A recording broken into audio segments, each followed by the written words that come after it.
In the history of gaming, there's been a lot of weird attempts at making interesting and new controllers, and here are 5 of the weirdest ones that have been made, starting off with the Coleco Super Action Controller. Back when gaming was just starting to grow, all kinds of weird controllers were made because no one was really sure quite yet what was working, and we're throwing all kinds of crazy ideas at the wall just to see what sticks, and this is a perfect example of that.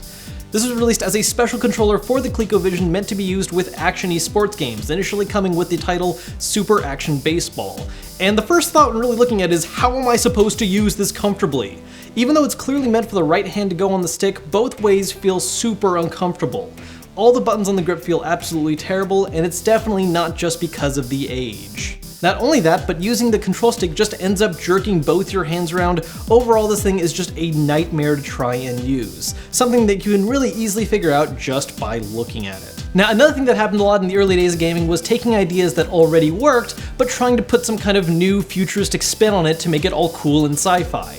And one of my favorite examples of this is the Konami laser scope for the NES. Instead of using your hands to hold a light gun like a sucker, the laser scope was a head-mounted light gun that came with the game Laser Invasion, but could also be used with other light gun games like Duck Hunt. It worked by lining up a laser sight projected on the lens and yelling the word fire to shoot. Now, not gonna lie, 10-year-old me would have flipped his shit over this thing in concept, especially once you realize it's also a headset for the game's audio, but it does have a few pretty big problems. Thing is, it feels absolutely awful to wear, doesn't really adapt to different heads very well, and the light gun fires at just about any loud noise, as we discovered during rigorous testing.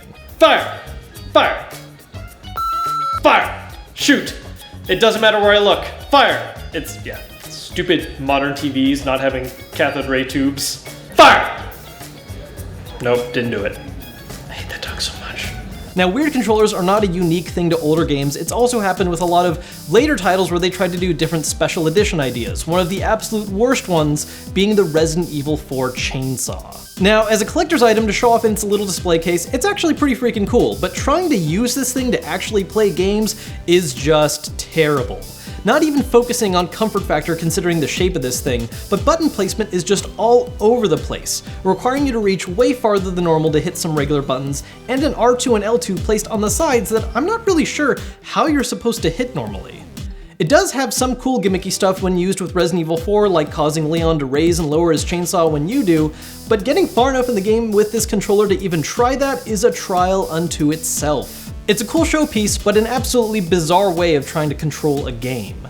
Now, when it comes to weird controllers in recent years though, one system has all the other ones beat out, and that's the Wii, with all the different weird attachments you can have for the Wiimote. And my personal favorite is the bowling ball.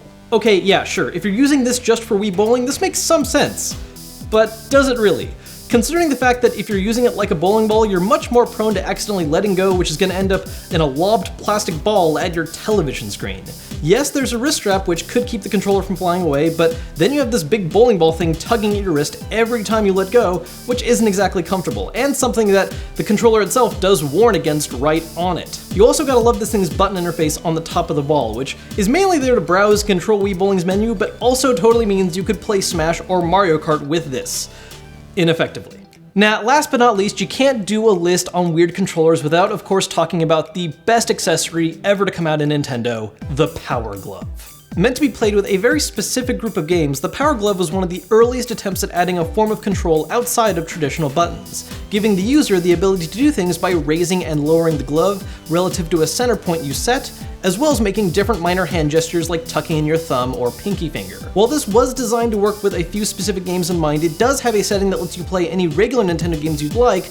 It's just not going to be the smartest controller choice you've ever made, and you're going to look absolutely goofy using it in front of other people. So there you have some of the weirdest controllers that have ever been released in the history of gaming. If you somehow haven't watched it yet, make sure to watch Austin Evans' version of this, which is focused on some of the weirdest consoles, my personal favorite being on there, the Virtual Boy. As always, if you enjoyed the video, hit that thumbs up button to let me know, and I'll catch you guys later.